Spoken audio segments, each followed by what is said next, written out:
আমরা না দুনিয়াকে অনেক বেশি ভালোবাসি। আপনিও বাসেন, আমিও বাসি। আমরা সবাই দুনিয়াকে অনেক বেশি ভালোবাসি। এটা আমাদের খুব ছোটকাল থেকে আমাদের অন্তরে গেঁথে আছে। আমরা ভালোবাসি দুনিয়ার ঘরবাড়ি, গাড়ি, মনোমুগ্ধকর অট্টালিকা, টাকা পয়সা, নারী, জনপ্রিয়তা, সম্মান, পদমর্যাদা আর দুনিয়ার ক্ষমতা।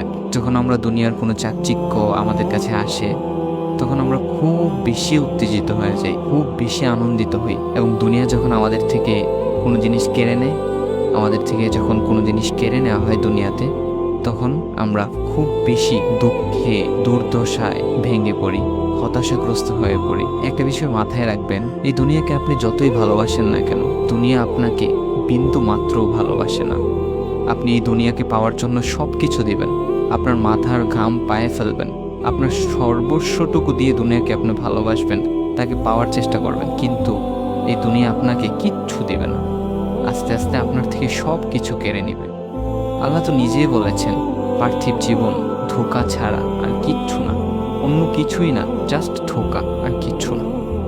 আমরা মনে করি এসব চাকচিক্য আমাদের জন্য আনন্দ নিয়ে আসবে, আনন্দ বয়ে আনবে। আসলে এটা বাস্তব না। প্রকৃত সুখ এইটা না যে আমাদের কতটুকু সম্পদ আছে, আমাদের কতটুকু মাল আছে, আমাদের কতটুকু আছে, এটা প্রকৃত সুখ না। আপনি কতটুকু ছাড়া বেঁচে থাকতে পারেন, সেটাই হচ্ছে আসল সুখ, সেটাই হচ্ছে আসল প্রশান্তি। রাসূল সাল্লাল্লাহু আলাইহি সাল্লাম তো নিজেই বলেছেন যে আদম সন্তানকে কোনো কিছুই পরিতুষ্ট করতে পারবে না, শুধুমাত্র মাটি ছাড়া।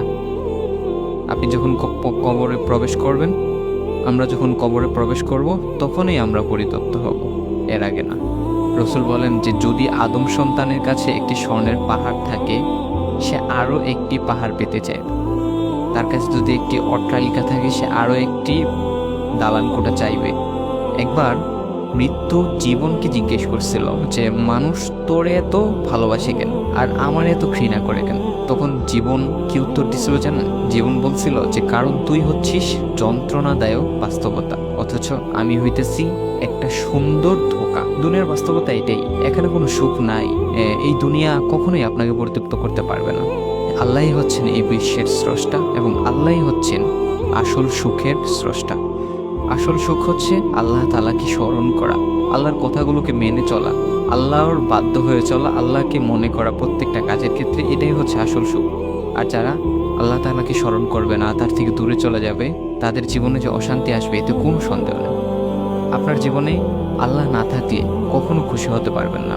আপনার জীবনে যদি আল্লাহ না থাকে, আপনি কখনো সুখী হতে পারবেন না, কখনো আপনি খুশি হতে পারবেন না। আপনার চাই যতই সম্পদ আপনার থাকুক, যতই আপনার মাল সম্পদ, ধন দৌলত, টাকা কড়ি, বাড়ি দালান করে থাকুক না কেন, আপনার সুখ লাগবে, আল্লাহর দিকে আসেন, সেখানেই সুখ, দুনিয়ায় না।